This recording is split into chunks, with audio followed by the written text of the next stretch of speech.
Sí, sí. Claro.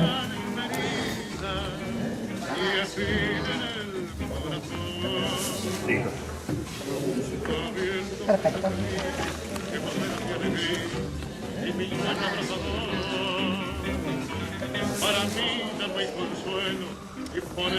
La primera pregunta que ellos hicieron para que usted les responda es ¿cómo se interiorizó de los hechos ocurridos en la Patagonia, siendo que usted nació en Santa Fe y vivió su vida en Buenos Aires?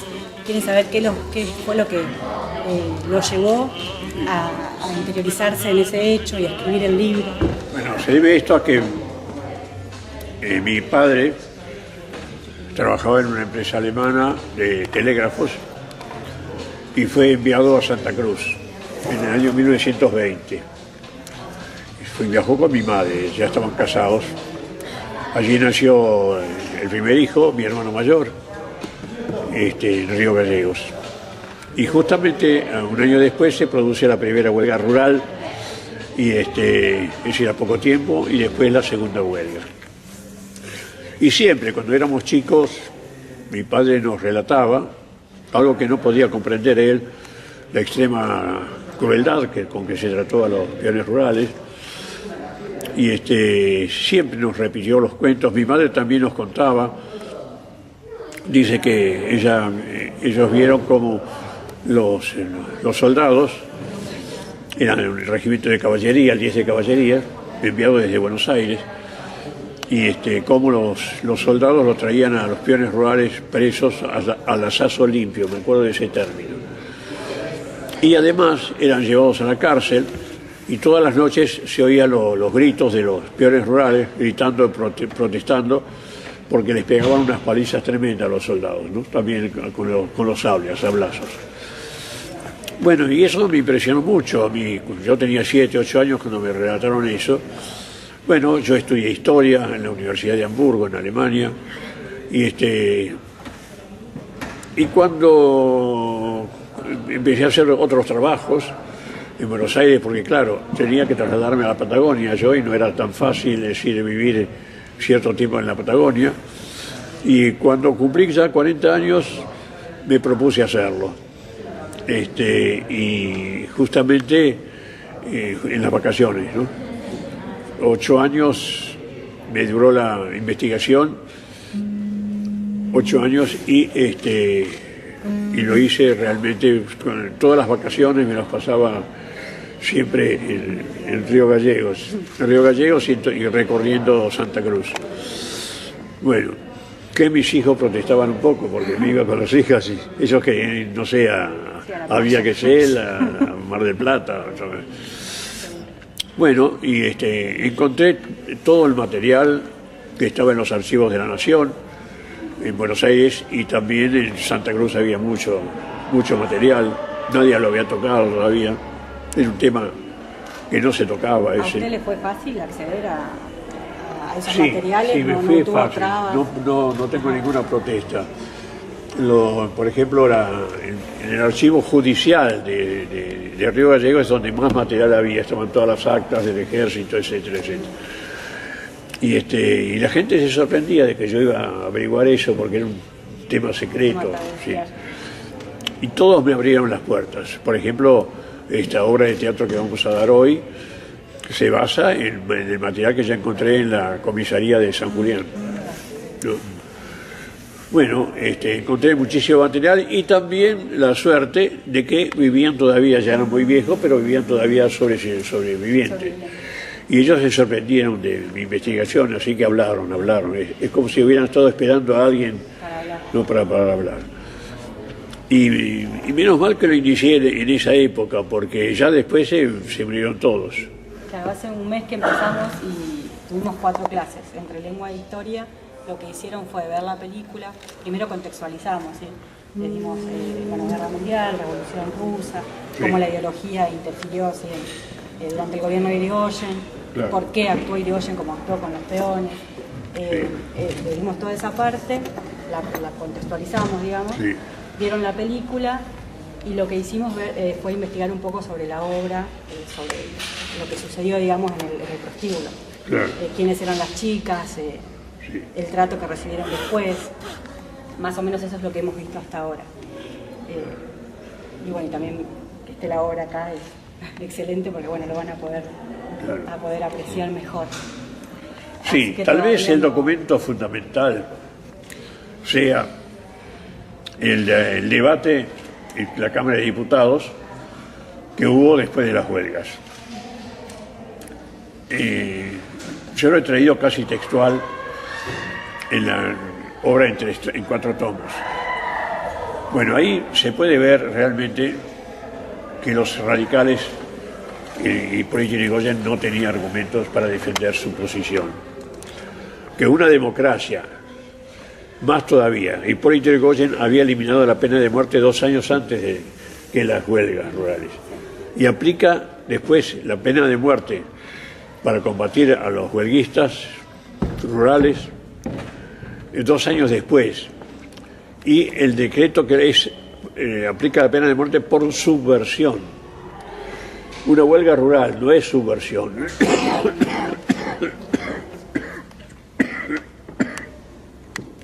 Subversión es cuando se levantan los militares. Ahí ya vemos que el argumento. Y después vemos todos los argumentos de la oposición que pide una comisión investigadora de todos los partidos políticos que viaje ya mismo a la Patagonia para hacer la investigación. Y que se llame al presidente Irigoyen a la Cámara de Diputados para que exprese por qué aplicó la pena de muerte por una huelga rural. Bueno, el radicalismo va a abandonar la sala de sesiones y deja sin número la sala de sesiones, de manera que no se pudo sesionar más sobre esta temática. Y además, bueno, como digo, Irigoyen nunca concurrió al llamado y la Cámara quedó sin número, no pudo votar la comisión investigadora, que era lo más democrático que había, ¿no? Ahí se demuestra realmente la culpabilidad del radicalismo. Sinceramente es un hecho muy, muy trágico, porque realmente los sindicatos siempre hablaron de 1.500 fusilados. Yo hablé con el presidente de la sociedad rural de aquel tiempo, que todavía vivía, vivía en un lujoso departamento del barrio norte, acá en Recoleta, ya se había retirado de su estancia, y él me dijo, no son 1.500 los fusilados, los pioneros rurales fusilados, fueron solamente 969. Solamente. Como si fuera. Me dijo, nosotros llevamos la lista porque cada uno de los estancieros vino y contó cuánto de sus peones había sido fusilado. Y llegamos al número de 969. Le dije yo, sí, pero señor, le digo, también hay que contar que había peones golondrinas que no pertenecían a ninguna estancia, que eran contratados para la zafra ladera. Dice, bueno, eso nosotros no lo podíamos contar porque no se llevaba cuenta nunca de eso. Bueno, así que el número quedó más o menos entre medio de los dos. De cualquier manera es un crimen horrible. Posiblemente el crimen más terrible que tuvo la clase trabajadora argentina. Después también ocurre en el tiempo de Irigoyen lo de los hacheros de la Forestal. También que hace Irigoyen la misma represión sin tanto fusilamiento. Y también está la Semana Trágica de Buenos Aires, que ustedes habrán leído, ¿no? En el año 19, donde intervino con toda potencia la policía. Sí, pues, esos tres hechos fueron hechos en democracia, no con una dictadura. Eso es inexplicable. Yo no he tratado de tener todas las pruebas históricas que son necesarias tener y en ninguna he encontrado una explicación por qué Irigoyen hizo esa represión. Me contó un radical me contó lo siguiente. Dice, lo que pasa es que hay algo que no se puede contar. Cuando en la segunda huelga las peonadas rurales ocuparon las estancias, en su mayoría estancias de los ingleses, ¿cómo se llama? El embajador británico en Buenos Aires pidió una audiencia con Irigoyen y le dijo, mire, el Reino Unido no va a permitir más la ocupación de Escocia. Entonces hay 2 fragatas en las Malvinas que se van a trasladar a Río Gallegos, van a desembarcar la marinería de desembarco, van a desalojar a las estancias y allí se van a quedar. Y dice que Irigoyen tuvo miedo y le dijo a sus ministros, y si los ingleses se quedan para siempre y se quedan con la Patagonia, ¿qué hacemos? Entonces ordenó la represión de esta tan tremenda y todo lo demás. Pero desde el punto de vista ético, desde el punto de vista moral, no tiene ninguna explicación. Aunque lo ocupen los ingleses, bueno, quedará ante la historia como ocupante, pero no por eso va a dar el fusilar a los peones rurales, que hacían su derecho de hacer la huelga, ¿no? Porque están las dos. La primera huelga, que va el teniente coronel Varela, y ahí hace firmar el teniente coronel Varela el primer convenio rural de la Patagonia, se hizo firmar. Y los estancieros no cumplieron, y por eso los peones rurales hacen la segunda huelga y ocupan las estancias. ¿No? Y entonces los peones rurales creyeron que iba a venir el ejército y iba a hacer cumplir el convenio. No, viene el ejército y hace desocupar las estancias y ordenó fusilamiento. Es tremendo esto, que lo haya hecho una democracia. No tiene ninguna explicación, absolutamente. Bueno, el tercer crimen, digamos, contra la clase trabajadora es la Semana Trágica de Buenos Aires, en enero del 19, también en tiempo de Irigoyen, donde le da orden de hacer el fuego contra las manifestaciones obreras a los policías, ¿no? Es un verdadero crimen político todo eso. Y ustedes han visto que, por ejemplo, el tema de la Patagonia nunca se investigó, ese tema no se trata. Hasta que llegó un loco como yo que se metió en los papeles y tuvo la suerte de encontrar gente con vida de aquel tiempo. Y más todavía, el presidente de la sociedad rural de aquel tiempo estaba con vida todavía, tenía 84 años, ¿no? Y bueno, y muchos testigos todavía, peones que se habían salvado porque eran menores de edad. Los menores de 18 años de edad, peones rurales que habían ocupado las estancias, no fueron fusilados porque eran menores de edad. Y bueno, y vivían, esa gente vivía y tenía unas ganas de hablar tremendas. Vivían los soldados, ¿no? Que vivían en el sur de la provincia de Buenos Aires. Yo fui allá a visitarlos, los que estaban todavía con vida, y tenían unas ganas bárbaras de hablar. Y dijeron que ellos fueron obligados al fusilamiento, porque si no los ponían junto con los obreros a fusilar, si no fusilaban. Bueno, y tengo el testimonio de ellos que figura en mis libros. Bueno, esa es la tragedia patagónica que realmente yo me atreví a hacerlo y así me fue, ¿no? Porque fui muy perseguido por los militares, ¿no? Me costó ese libro y la película 8 años de exilio. Bueno, hoy lo vamos a decir en el prólogo de la función teatral. Bueno, estoy dispuesto a sus preguntas. ¿Y en qué momento sintió la necesidad de empezar a dar a conocer todos los hechos? Por esa curiosidad de que desde chico yo lo escuché a mis padres de esas huelgas.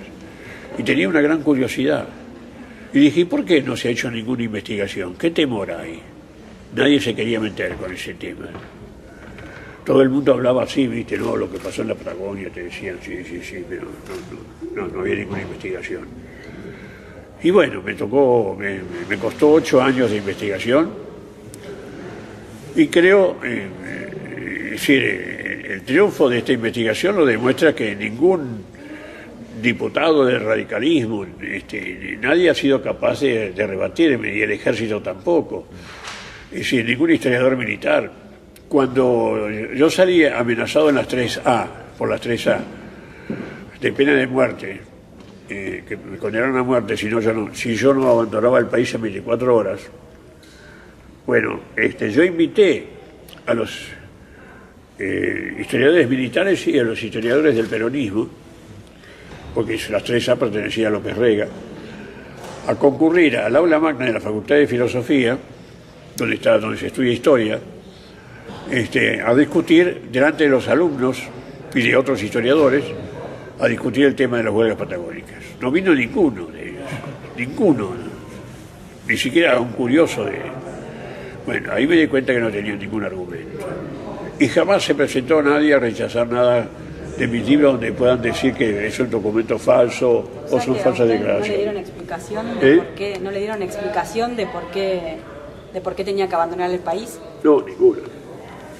No hubo explicación. Ninguna. O sea, usted se tuvo que ir 8 años de su país.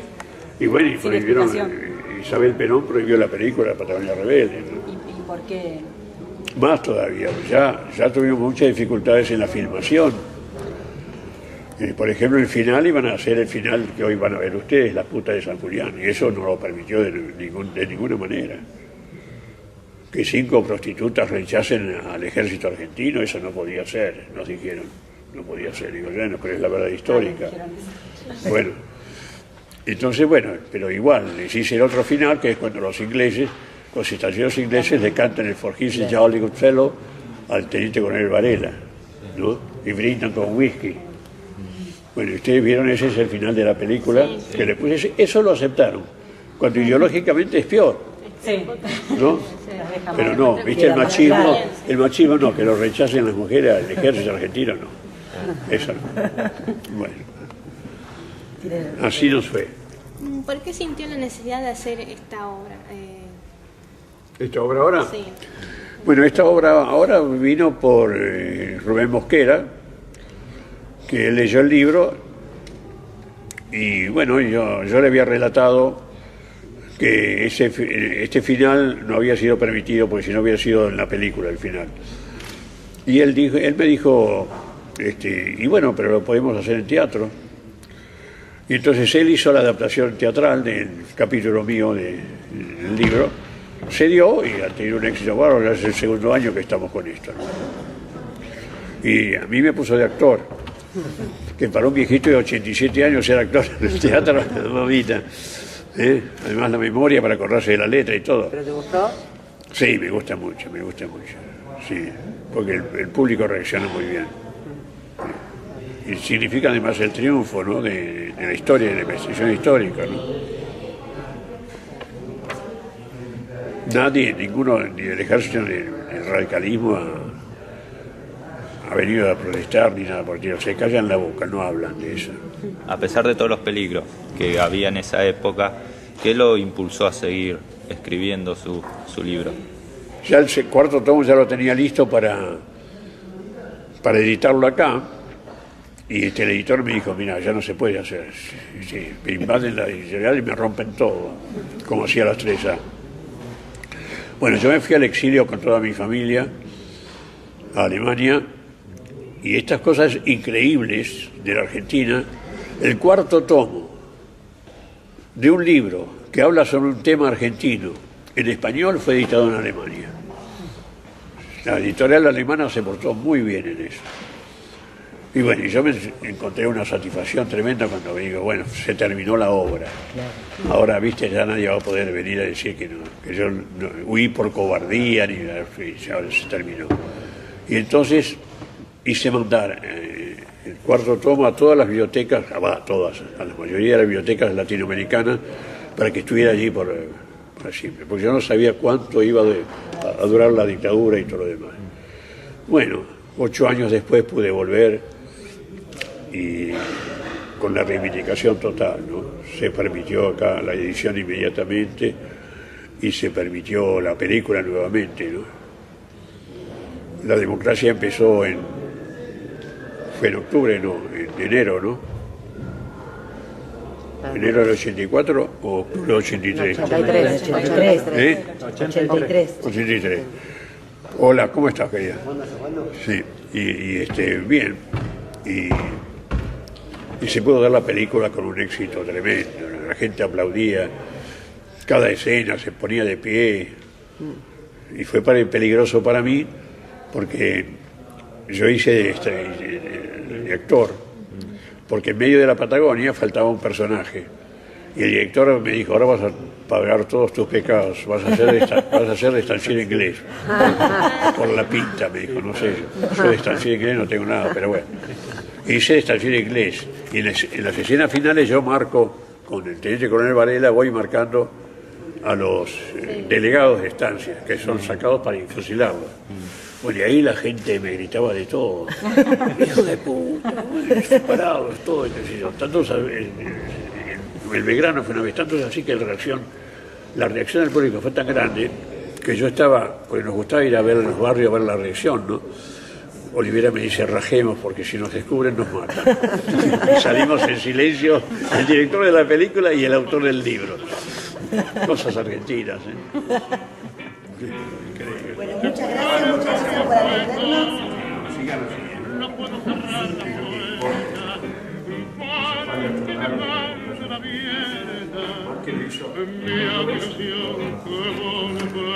Lo hizo un gobierno elegido por el pueblo. Claro. Es increíble, ¿no? Además que tiene las calles principales, tiene monumentos, tiene todo. Y digo, nunca se le reprochó todo eso. Bueno, muchísimas gracias. Los saludamos y le agradecemos mucho.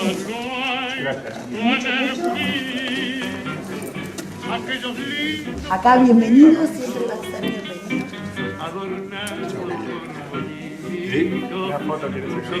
Ay, qué lindo. Dale, Lucía, ponete. Yo saco acá. No, pues pónganse que le pedimos después la foto. Ay, bueno, yo voy también.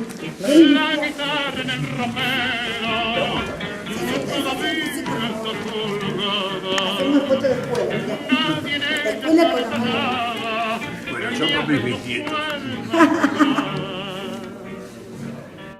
La lámpara del cuarto, también tu ausencia sentido, porque su luz no ha querido mi noche triste alumbrar. De noche cuarto me acuesto, no puedo cerrar la puerta, porque dejándola abierta, mi ilusión que volver. Sabiendo que te quería, te volverás mi alegría y mi sueño abrazador. Para mí ya no hay consuelo y por eso me encurdeno para olvidarme de tu amor.